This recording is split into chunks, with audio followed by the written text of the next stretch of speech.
Imaginen que los cristianos en Asia Menor hayan escrito a Pedro, o si yo hubiera estado ahí en Asia Menor en el tiempo que Pedro les escribe esta carta, la verdad le hubiera escrito a Pedro y le hubiera dicho qué es lo que me estaba pasando y le hubiera contado qué es lo que estaba experimentando, las persecuciones, la hostilidad.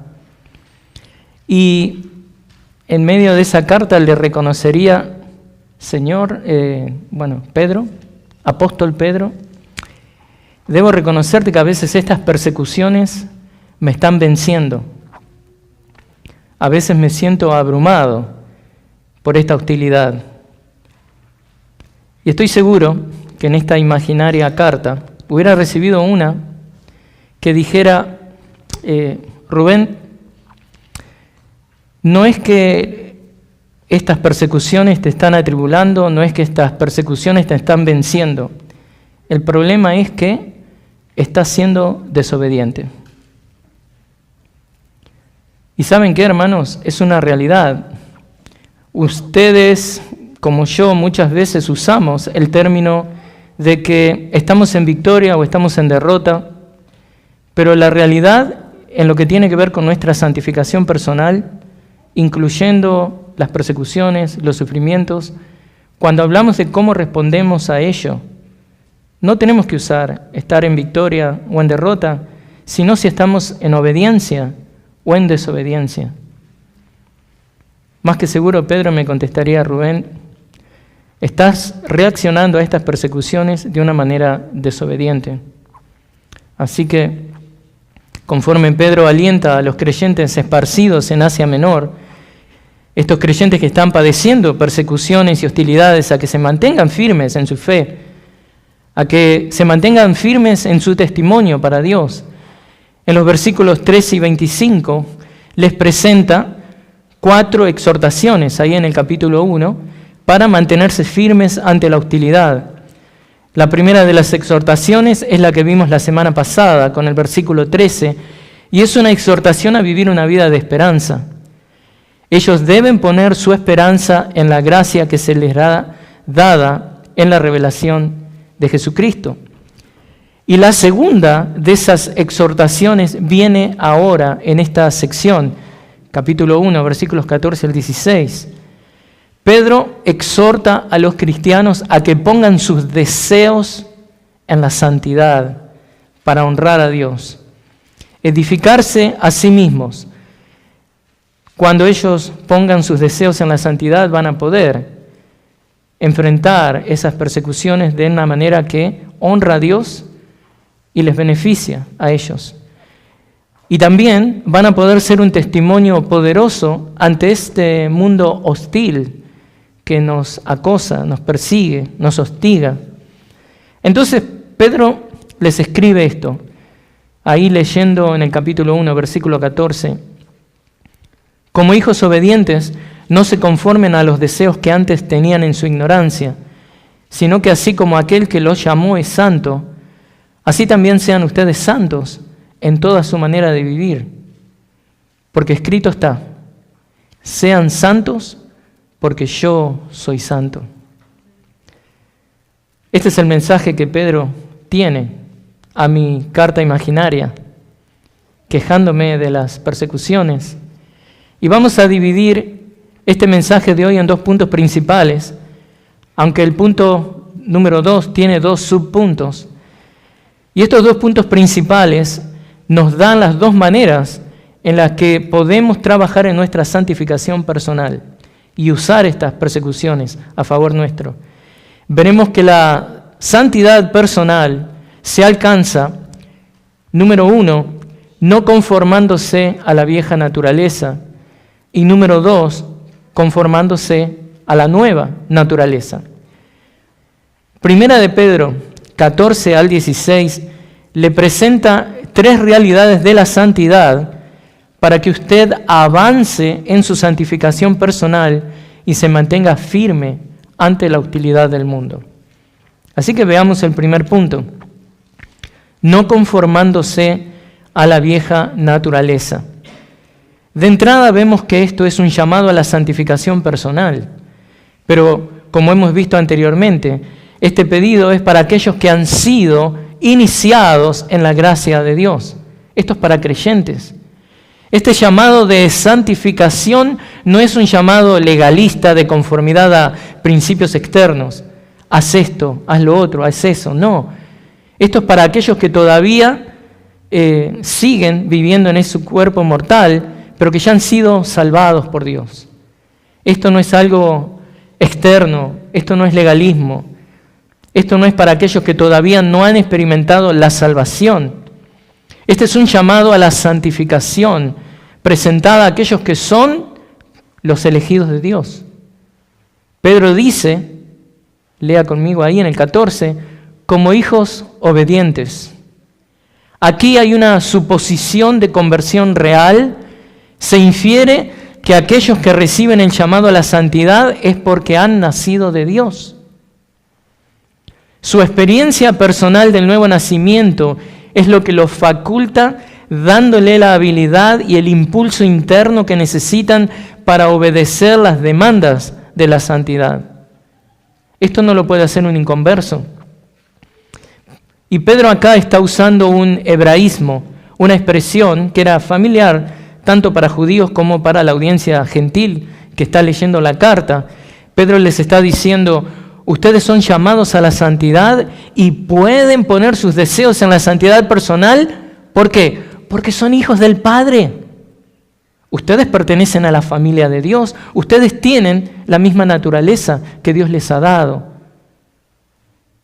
Pero debemos distinguir que Pedro, al usar este hebraísmo, está diciendo, ustedes son hijos de obediencia. Y cuando decimos hijos de obediencia, esto habla del carácter de esos hijos. Pedro no está diciendo como hijos obedientes. Fíjense en la diferencia. No dice como hijos obedientes, enfocándose en la conducta cristiana solamente.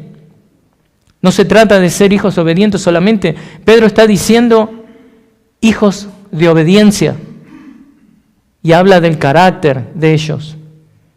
No podemos tomar tampoco esto como un imperativo, como que Pedro les está diciendo, sean hijos obedientes. Pedro está exhortando a los creyentes a que debido a que han nacido de Dios, ahora tienen su misma naturaleza y no deben conformarse a la vieja naturaleza. La vieja naturaleza es corrompida y caída, llena de vicios y pecados. La nueva naturaleza, dada por Dios a sus hijos, los faculta para poner sus deseos en la santidad.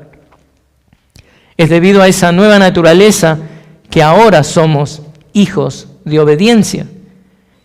Estamos ahora capacitados, estamos ahora facultados para obedecer la palabra de Dios. Antes no.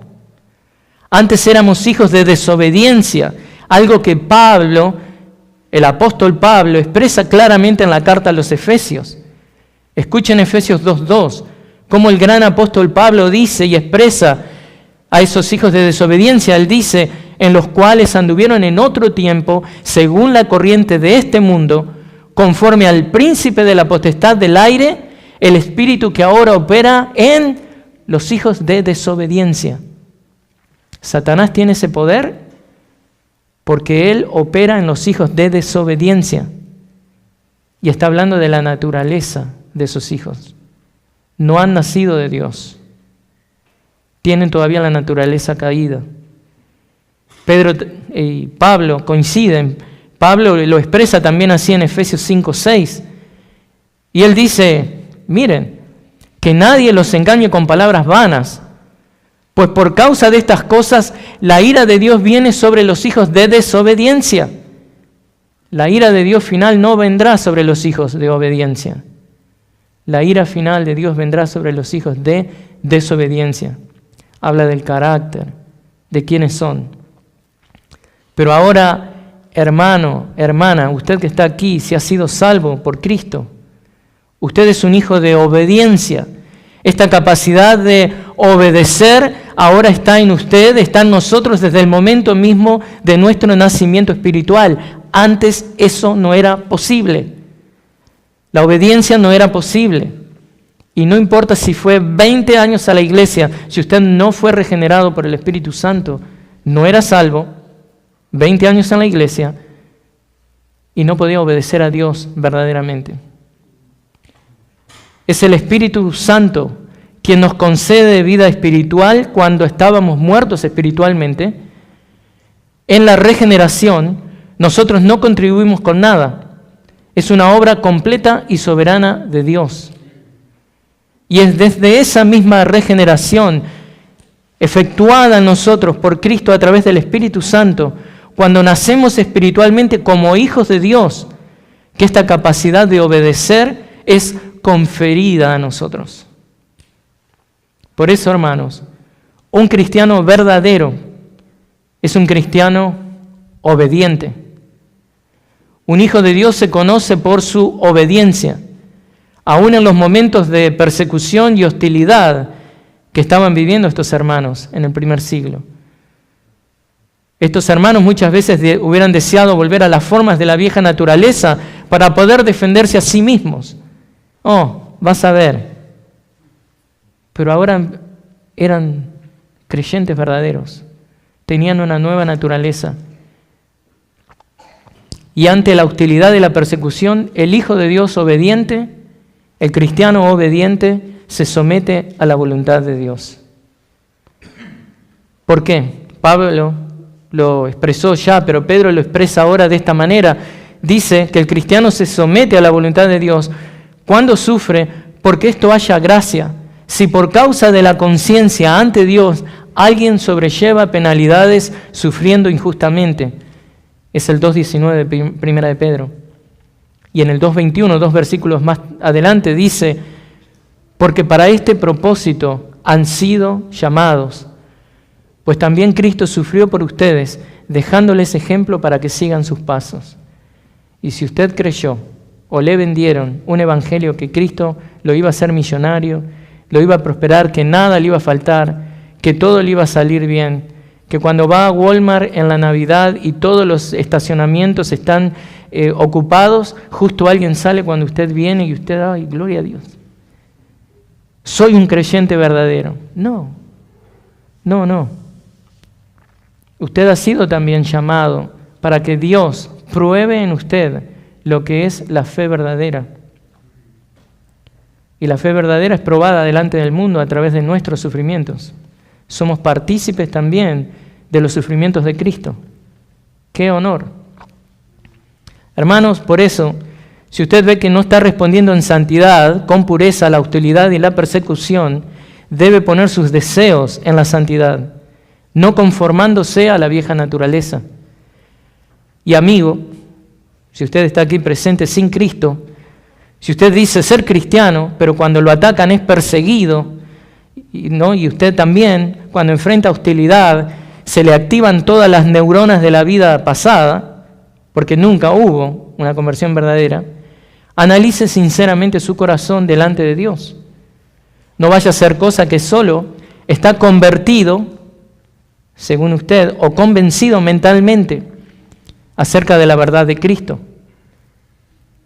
En la fe se pueden diferenciar 3 componentes: noticia, haber escuchado el Evangelio, 1 Corintios, Romanos 10:17.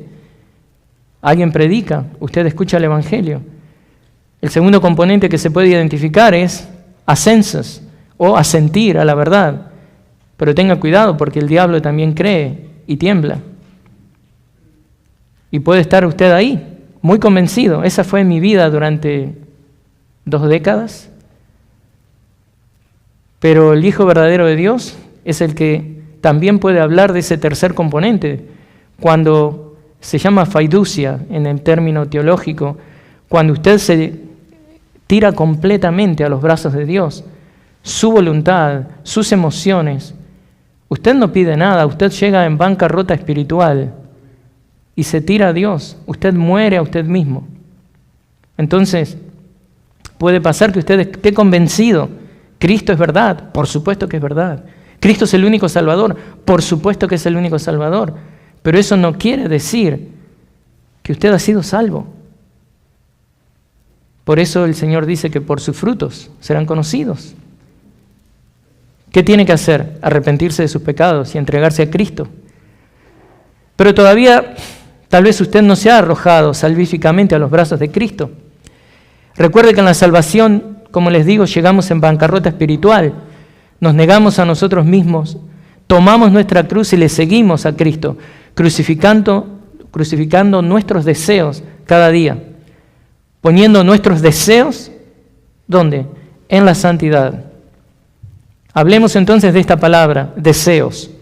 ¿A qué se refiere Pedro con deseos? Bueno, la palabra en sí misma tiene un significado neutro. Puede ser usada para deseos o antojos o apetitos, sean estos buenos o sean malos. Si bien hay lugares en el Nuevo Testamento que esta palabra se usa con connotaciones positivas, en la mayoría de las veces, cuando usted ve la palabra deseo, habla de connotaciones malvadas. Por ejemplo, Filipenses 1:23, Pablo presenta el deseo de estar con Cristo, eso es algo bueno. O cuando en 1 Tesalonicenses 2:17, él le dice a los hermanos que tiene el deseo de ir a verlos, eso es algo bueno también. Todos esos son deseos positivos. Como cuando Cristo dice que él deseaba comer la Pascua con sus discípulos, Lucas 22:15, obviamente un deseo bueno. Pero generalmente cuando usted ve el uso de la palabra deseos, que es la palabra griega epitumías, esto está asociado con deseos malos. Y es así como Pedro la está usando aquí, comunicando las apetencias y las prácticas pecaminosas que caracterizan la vida de los recipientes de la carta antes de haber sido salvos. Y que generalmente nosotros conocemos esa palabra deseos malos como concupiscencias. Pensemos en esto, que el solo hecho de que podríamos confundir deseos, en un sentido bueno, con concupiscencia, al ver la palabra, habla a las claras de dónde generalmente están los deseos en el corazón del hombre. Y esto en un sentido es lo que Pedro comunica aquí, hermanos, que esas concupiscencias, esas lujurias nacidas o permitidas por la ignorancia de Dios, es lo que está en acción muchas veces. Pedro dice, si lee conmigo también ahí, como hijos obedientes, versículo 14, no se conformen a los deseos que antes tenían en su ignorancia. Los deseos malos eran el resultado natural de la ignorancia espiritual. Los pecados cometidos físicamente eran el comprobante del pecado de ignorancia espiritual acerca de Dios. Es imposible para alguien poner sus deseos en la santidad cuando desconoce las cosas de Dios. Imposible. Es imposible para alguien desear la santidad si no conoce a Dios. Y esto es lo que vemos en el mundo. Y eso es lo que veíamos también en nuestras propias vidas. Una falta de deseo por las cosas puras y santas. Porque no conocíamos a Dios. Podíamos haber escuchado de Dios. Podíamos saber quién era, pero no teníamos esa relación personal con Él. Muchos de nosotros asentíamos conocerlo, pero vivíamos como el diablo. Estoy hablando de mí. Muchos de nosotros solo rendíamos culto a Dios de boquilla, como decimos en Uruguay, pero no le conocíamos, ni nos importaba hacerlo. Muchos de nosotros queríamos conocerle y vivir vidas que le agradan, pero no podíamos, simplemente porque como hijos de desobediencia que éramos, no podíamos obedecerle. Tal vez lo hacíamos externamente por un rato, hasta un cierto punto, pero llegaba ese momento donde Dios, miren esto, en la gracia de Dios, Dios nos traía cosas a nuestras vidas, cosas bien graves, para que nos diéramos cuenta que verdaderamente éramos un engaño a todos los demás y a nosotros mismos. Nos estábamos engañando a nosotros mismos. Y Dios en su misericordia traía eventos en nuestras vidas para sacarnos la careta. Mira lo que sos, mírate en el espejo. Tú eres un hijo de desobediencia. Tú no eres mi hijo. Y hermanos, qué bendición que es eso. Mateo 7, el Señor dice que muchos le dirán en ese día, pero Señor, no predicamos en tu nombre, no echamos fuera demonios en tu nombre. ¿Qué les dirá? Apartaos de mí, hacedores de maldad. qué bendición cuando Dios nos saca la careta. Usted puede intentar agradar a Dios con su propia fuerza porque está convencido de que Dios es real y verdadero y usted sabe que usted debe obedecerle, pero al menos que usted haya nacido de Dios, nunca va a poder agradarle a Dios verdaderamente. Al menos que usted haya sido regenerado por Dios, nunca va a poder obedecerle verdaderamente, porque no está en su naturaleza el hacerlo. Usted sin Cristo es un hijo de desobediencia. Y esto explica, hermanos, la razón de tantos divorcios en las iglesias. Gente que cree ser cristiana y no lo es. Porque aquel que pertenece verdaderamente a Dios va a llegar en obediencia a aplicar la palabra de Dios y va a valorar el matrimonio. Pero los que son falsos, que tienen un testimonio, tienen una confesión de ser algo, pero no lo son, van a terminar haciendo lo que verdaderamente desean, porque no viven para Dios. No pueden vivir para Dios porque no han nacido de Dios. Usted sin Cristo es un hijo de desobediencia. Pero hay buenas noticias. Hay buenas noticias. Si usted se arrepiente de su pecado y le pide a Cristo que le salve, y usted por fe cree que Cristo murió en la cruz y pagó por su pecado y le justifica delante del Padre para que usted no sea justamente condenado, entonces usted puede pasar a ser regenerado por el Espíritu Santo. Usted puede nacer de nuevo, usted puede ser una nueva criatura, 2 Corintios 5:17. Usted puede tener una nueva naturaleza que le permita ser obediente. Esa naturaleza de hijo de Dios que le permite ser un hijo de obediencia y como tal poder obedecer la palabra de Dios. Sin reconocer a Cristo, usted todavía está en ignorancia espiritual. Y reconocer a Cristo no es decir, Señor, sálvame, no. Usted tiene que vivir ante la soberanía de Cristo. No es optativo. Usted todavía está en ignorancia espiritual cuando no está caminando bajo el poder y la soberanía de Cristo. Y eso lo pone a usted bajo la merced del pecado. Usted va a estar dominado por el pecado. Sin reconocer a Cristo como Señor y Salvador de su vida, eso lo deja sumido en su ignorancia espiritual. Y tal vez, usted diga, pero no soy ignorante porque yo conozco cómo es que Dios salva. Yo conozco el Evangelio. Bueno, sí, usted puede tener la información de cómo Dios salva. Usted puede conocer el Evangelio. Pero hasta que no se arrepienta, eso sigue siendo solamente información que a usted lo condena. Recuerde, como les decía en un momento, el diablo también cree y tiembla. Santiago 2:19. Pero usted, amigo, debe dejar la ignorancia acerca de Dios. Porque es de ignorantes también tener la información correcta y no usarla. Usted debe procesar esa información correctamente apelando a la misericordia de Dios para que Dios le perdone y le extienda misericordia y le extienda la fe verdadera que usted necesita para creer.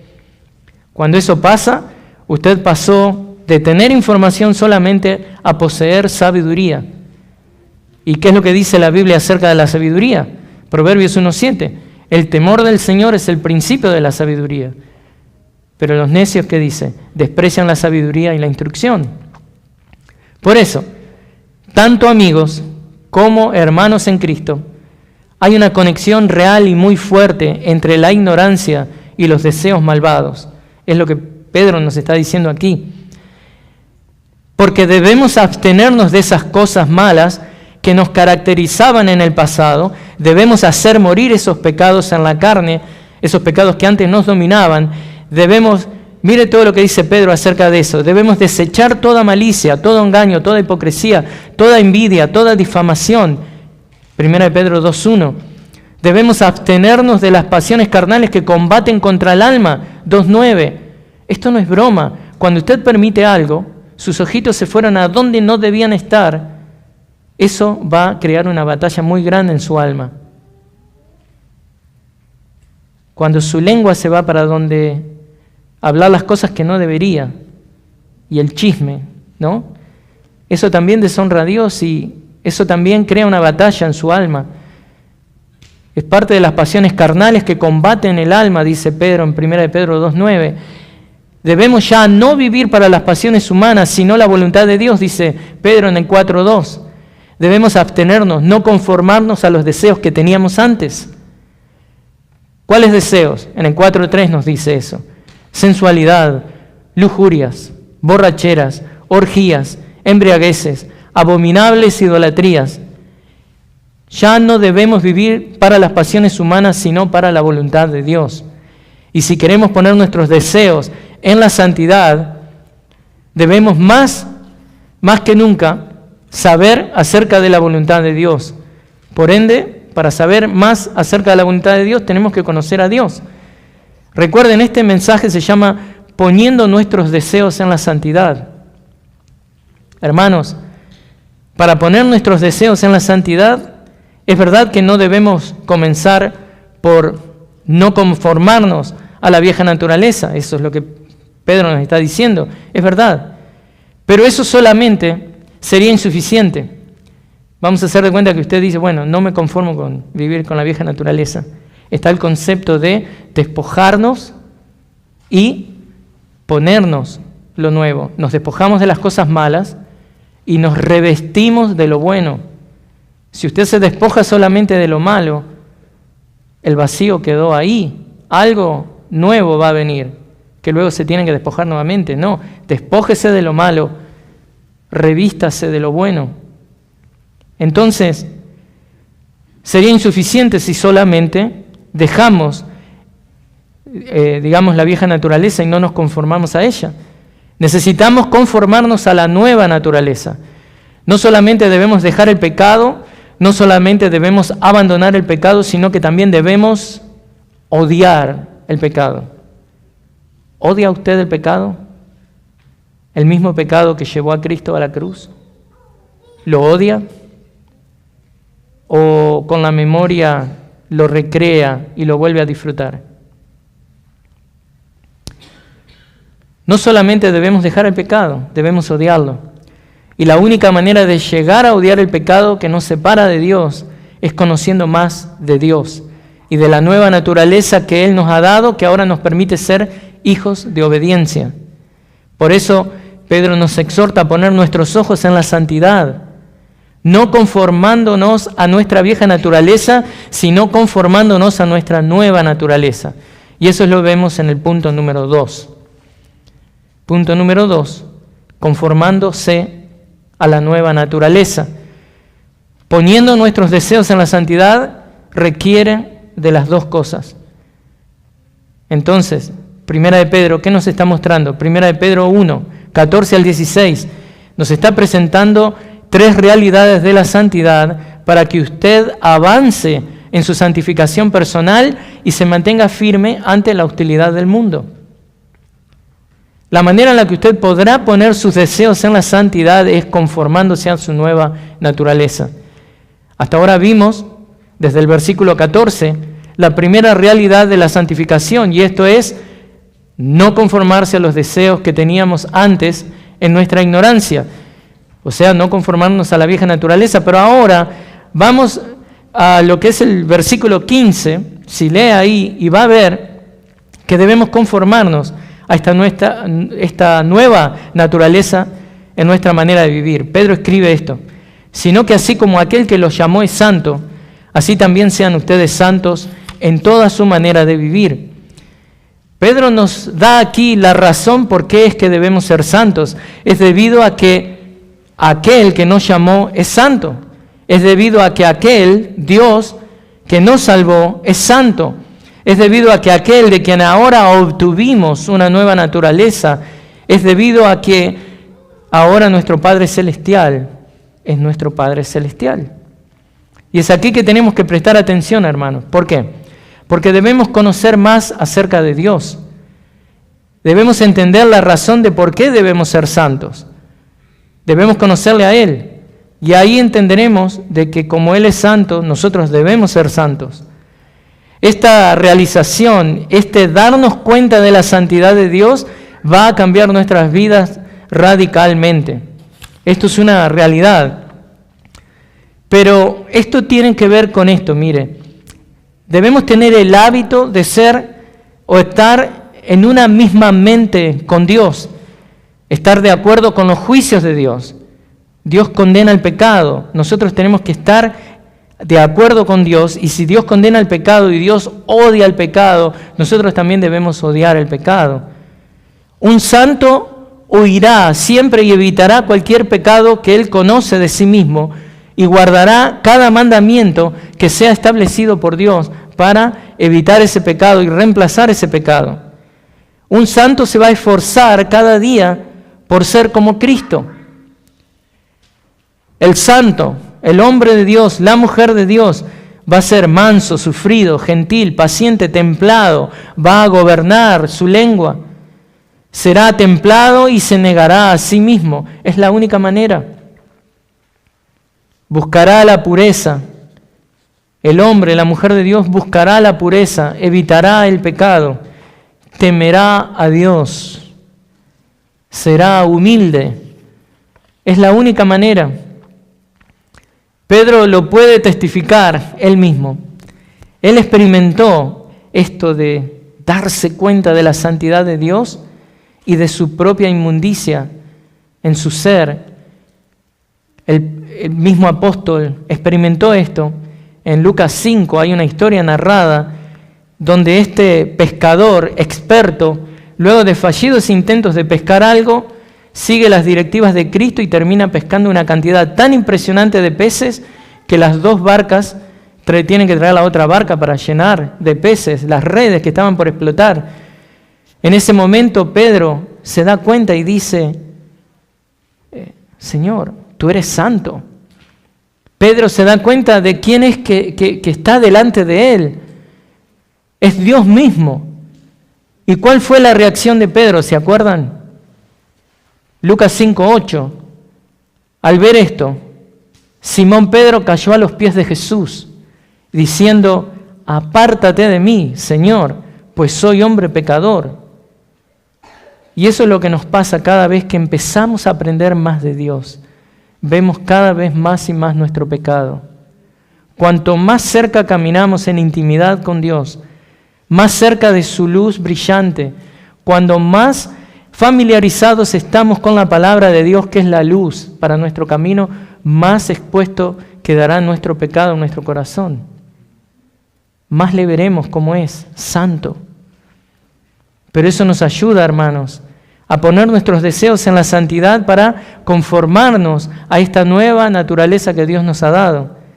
Es solamente cuando reconocemos la santidad de Dios que podemos caer rendidos a sus pies y rogarle ser conformados a nuestra nueva naturaleza.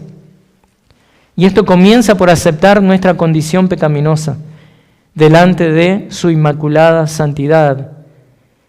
Pero contestemos la pregunta, ¿a qué nos referimos con la santidad de Dios? ¿Qué viene a nuestra mente cuando hablamos de la santidad de Dios? John MacArthur lo expresa así: es su grandeza inherente y absoluta, que lo hace perfectamente distinto por encima de todo lo que hay fuera de él mismo y está separado moralmente y de manera absoluta del pecado.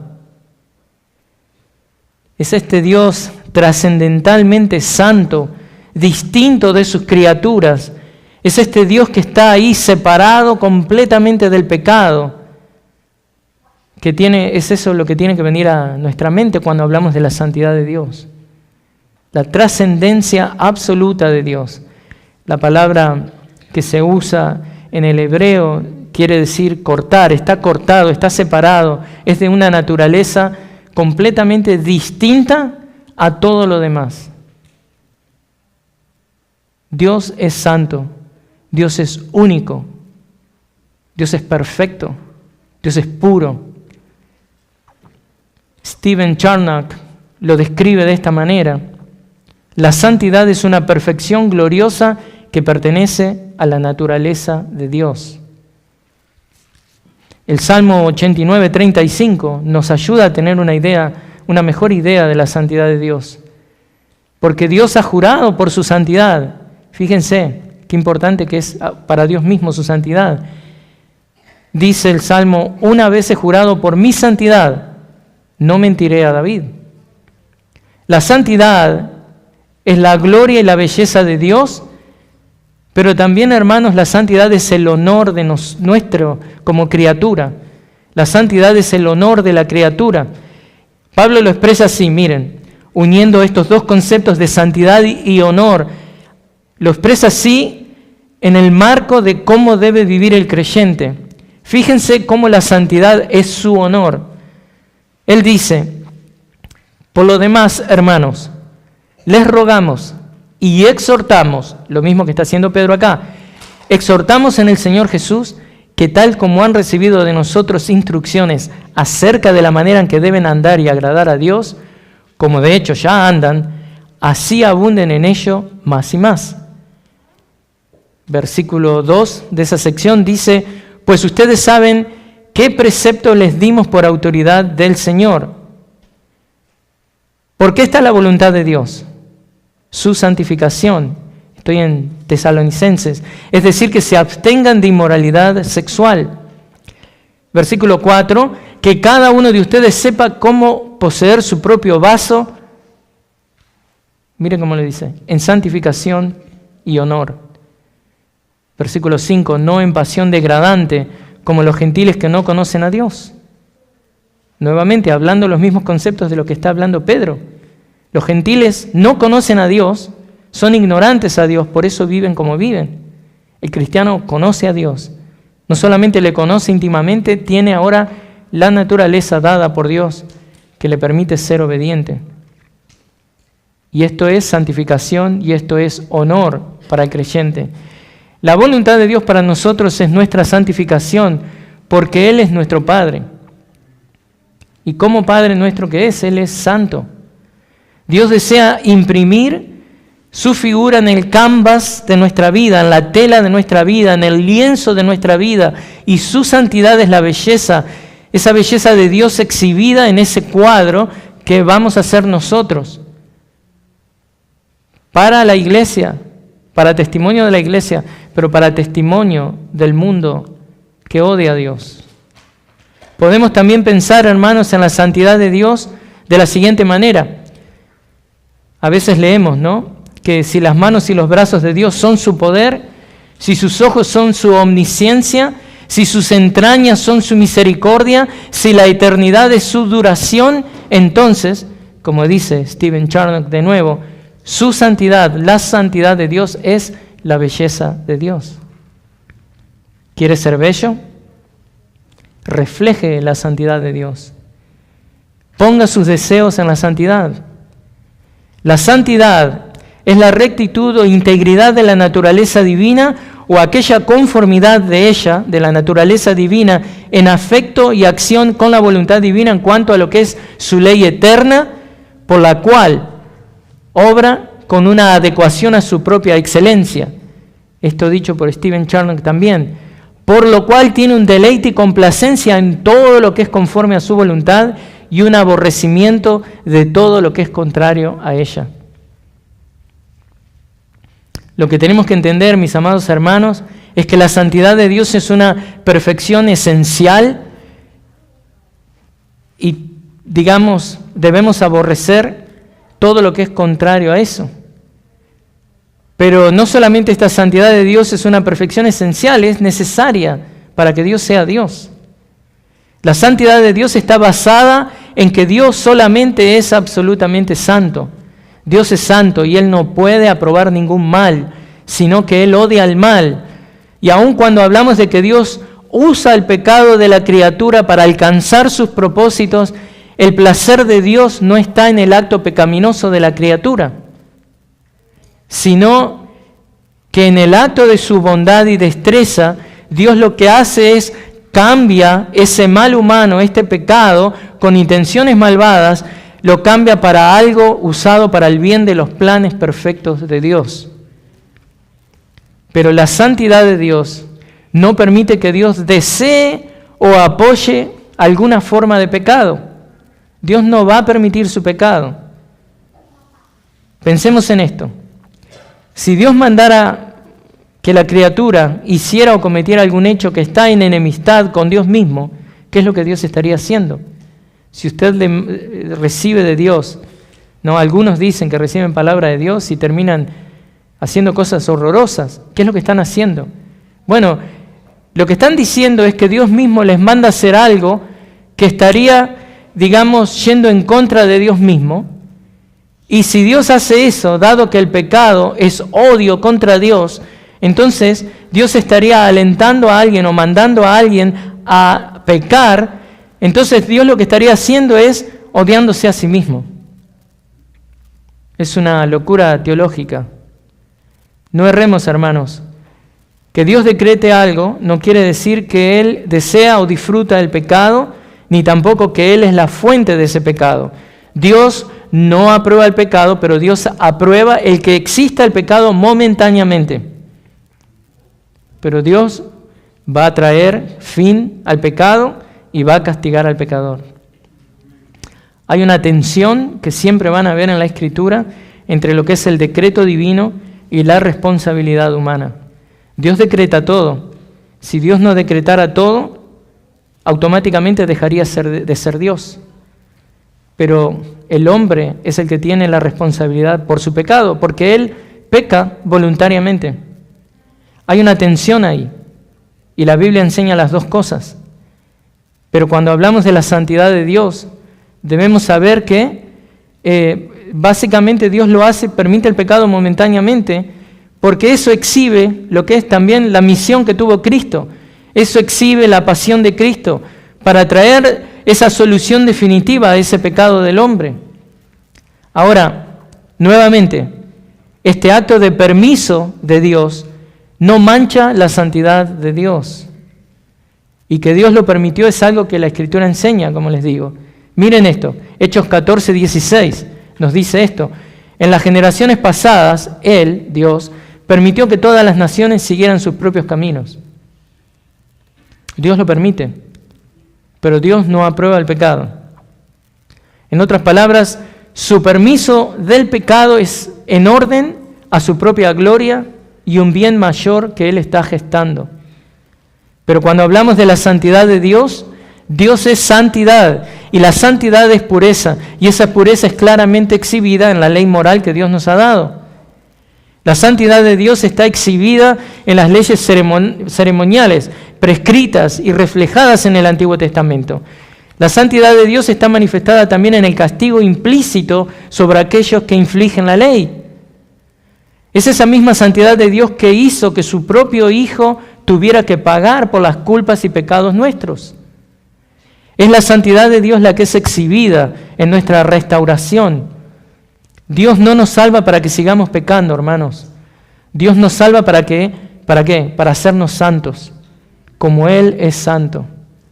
Apliquémonos entonces a Él, pidámosle a Él eso que es imposible para nosotros, y apliquémonos a la santidad, poniendo nuestros deseos en la santidad, porque es un Dios glorioso en santidad.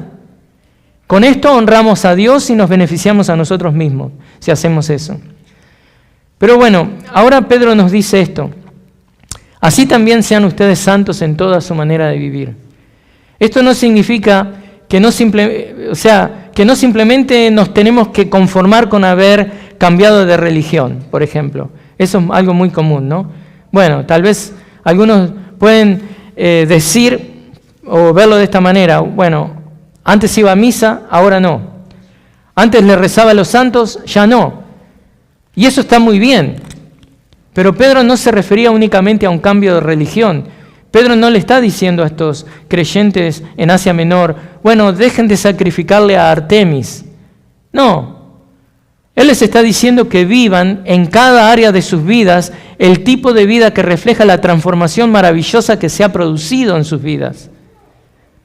Ahora son nacidos de Dios, poseen la naturaleza de Dios, son hijos de obediencia y deben estar poniendo todos sus deseos en la santidad personal. Pedro les dice: sean ustedes santos. Y sean, en el original es un verbo auristo imperativo que figura al final de la oración. ¿Por qué explico eso? Porque lo que está haciendo es subrayando que esta es una demanda de carácter urgente.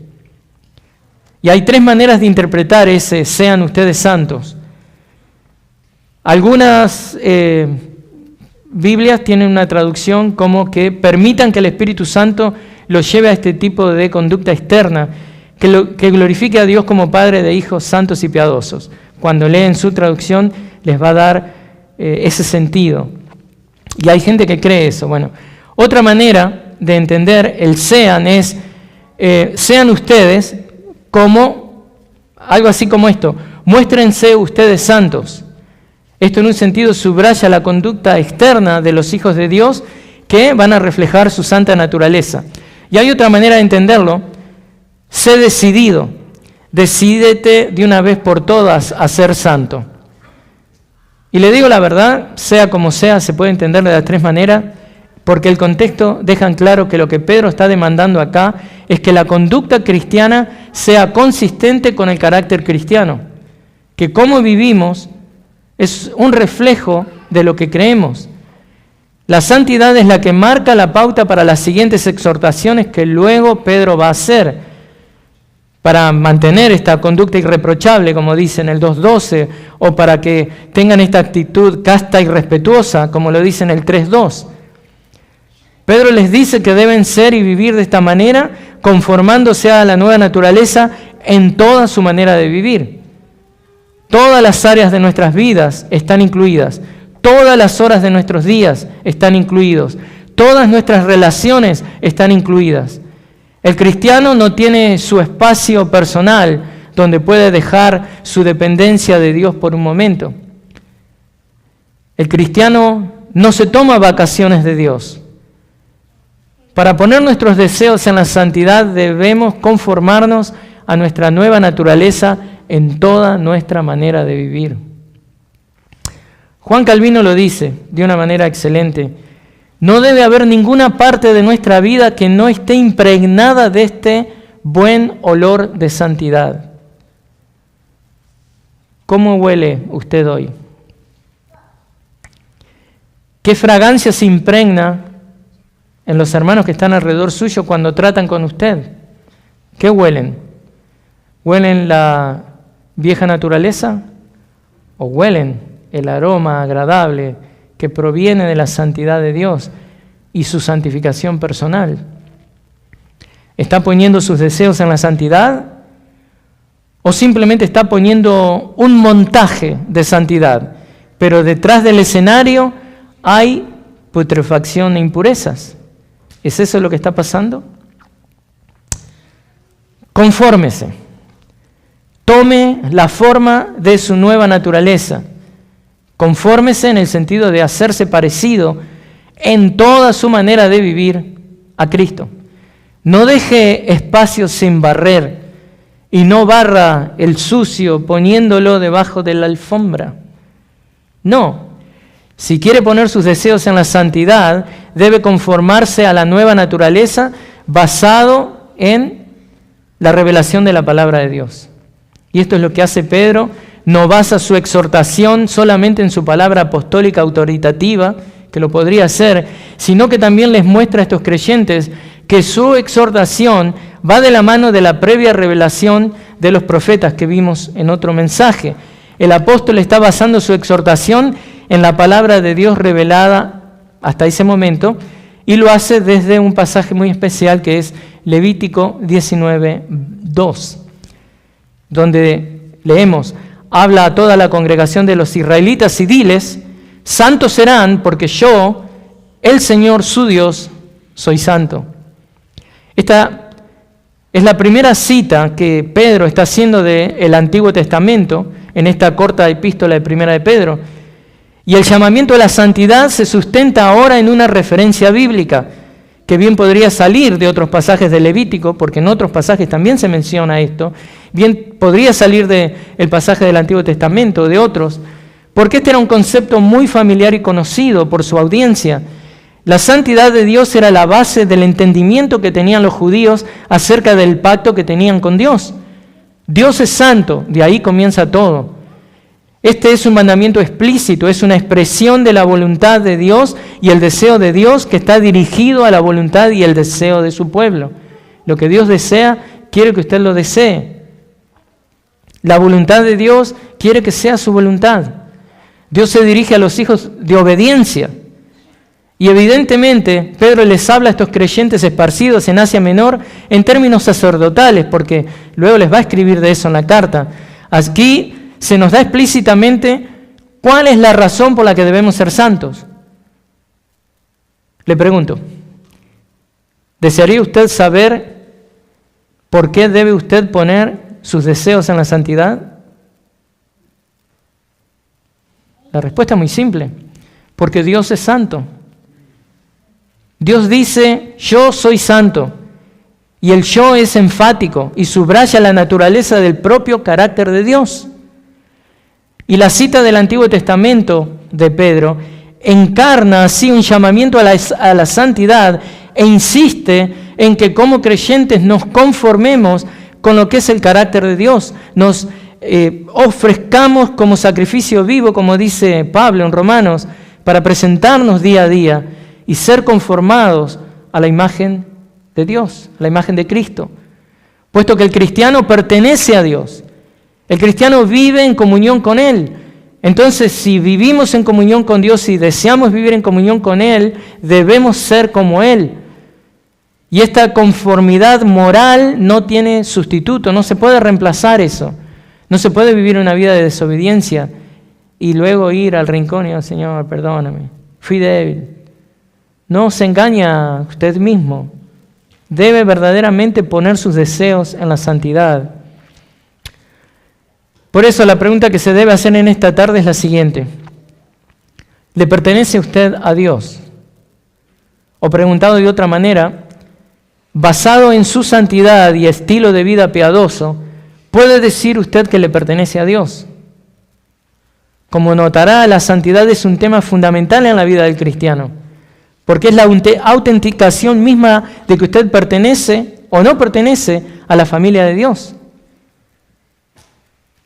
Es importante que se pregunte esto. Entonces, como conclusión, hermanos y amigos, es mi deseo que estos dos puntos que vimos hoy le hayan mostrado la necesidad de trabajar en su santificación personal. Si no lo está haciendo, por favor, hágalo, porque eso también va a beneficiar a esta comunidad local. Usted debe trabajar en su santificación personal para poder estar más cerca de Dios, para que su caminar con Dios sea íntimo y disfrutable. ¿Sabe que usted puede disfrutar? Esa no es una mala palabra para el cristiano, aun cuando está siendo perseguido. Hermanos, la santidad personal se alcanza no conformándose a la vieja naturaleza.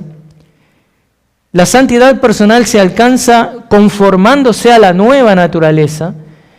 Y hoy fue exactamente eso lo que vimos, que Primera de Pedro, capítulo 1, versículos 14 al 16, le presenta a usted tres realidades de esta santidad para que usted, ¿qué haga con eso? Para que usted avance en su santificación personal, para que usted se mantenga firme en su vida cristiana. Y no importa la hostilidad, el odio, la persecución que venga, usted va a estar ahí como un faro que no se mueve.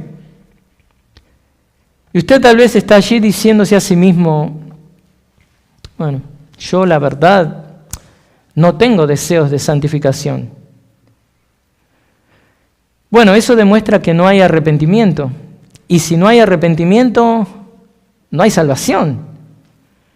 Así que le invito, tome su tiempo delante de Dios para ponerse a prueba, a ver si están en la fe. Como dice Pablo en 2 Corintios 13:5, examínense a sí mismos. Pero hermanos, aquellos que viven en lucha constante con su carne, presentando sus cuerpos como sacrificios vivos a Dios,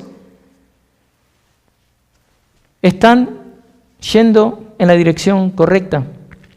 Aliéntense, porque eso quiere decir que esa lucha que usted constantemente tiene con su carne, presentando su cuerpo como sacrificio vivo a Dios, le habla de que usted es un hijo de obediencia.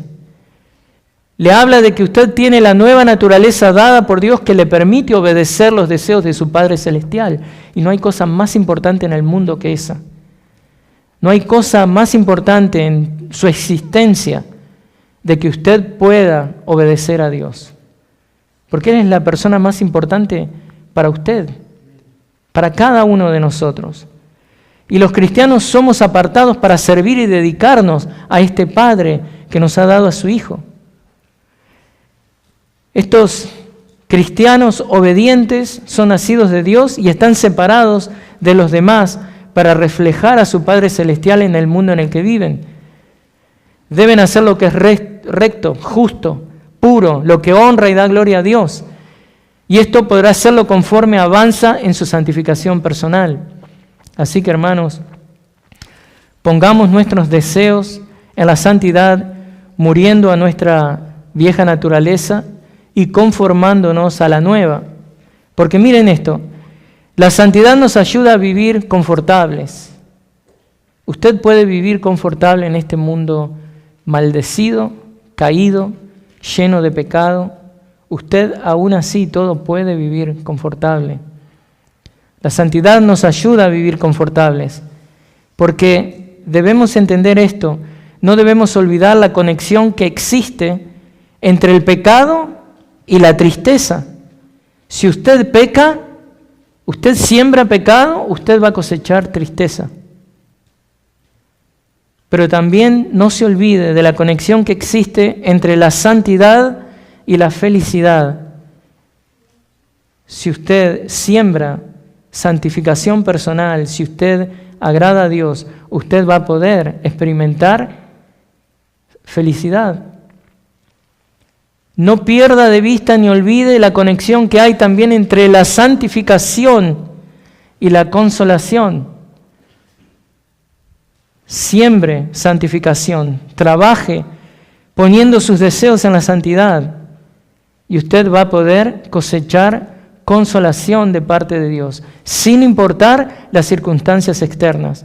Porque recuerden, nosotros no nos manejamos ni vivimos basado en las circunstancias externas.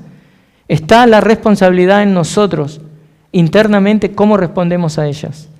Porque nosotros ahora somos hijos de obediencia y debemos poner nuestros deseos en la santidad.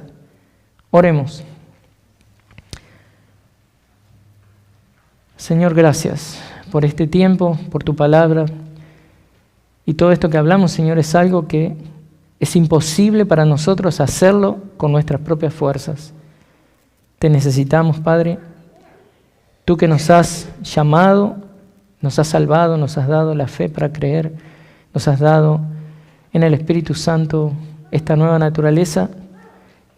Eres quien nos debe ayudar y quien nos tiene que ayudar, Señor, a vivir esta vida santa. Ayúdanos a poner nuestros deseos en la santidad. Bendice nuestras vidas, Señor, para hacer de más gloria y honra para ti. Oramos en el nombre de Cristo. Amén.